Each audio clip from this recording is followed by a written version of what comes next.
national, repris en chœur par les membres de la nouvelle ONG dénommée Cercle.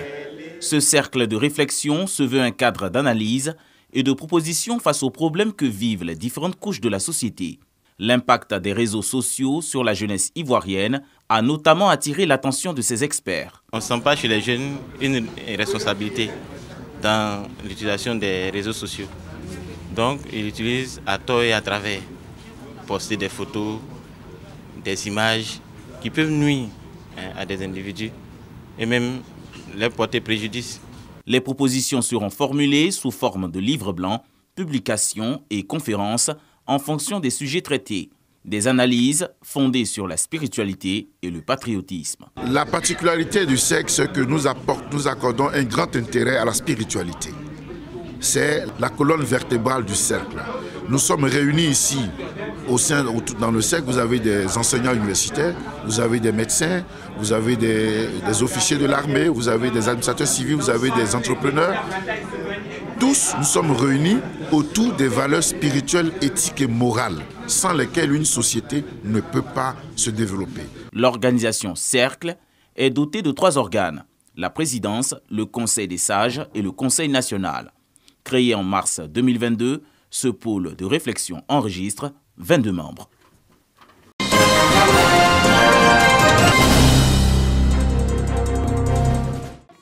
Les filles et fils de la sous-préfecture de Rubino ont célébré le vivre ensemble autour de leur députée maire Marie-Virginie Kwasi.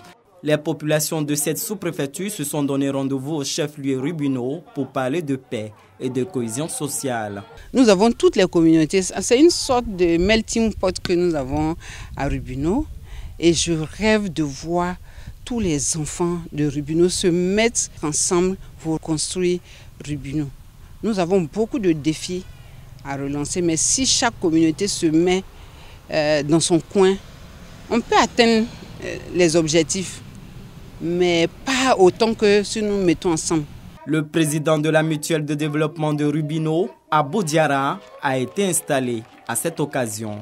Il a exhorté les ressortissants de la région au vivre ensemble. C'est le même message que le chef du village et le sous-préfet ont transmis aux populations. Pour les enfants de Rubino, mon souhait, c'est que l'entente revienne et qu'on s'aime les uns les autres. Il faut qu'on cultive la paix, quelles que soient les origines, toutes tendances confondues. Partout, c'est avec la paix on évolue. On ne peut jamais évoluer dans le désordre. C'est la paix, on cherche toujours. C'est à cause de ça que nous sommes venus ici aujourd'hui pour créer cette fête de réjouissance.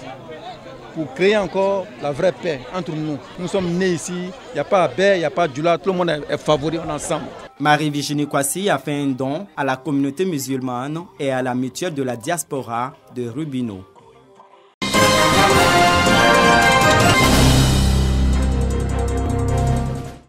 Le vivre ensemble, c'est aussi le partage.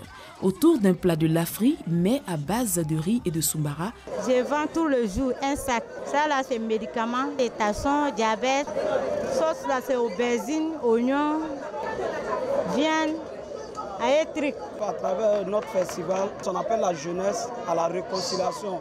Et un message fort à la jeunesse, ça dit se mettre ensemble, s'organiser ensemble et développer. Promouvoir le lafri à travers la Côte d'Ivoire et même au-delà, c'est l'objectif que s'est assigné la jeunesse d'Abobo à travers le festival Lafri.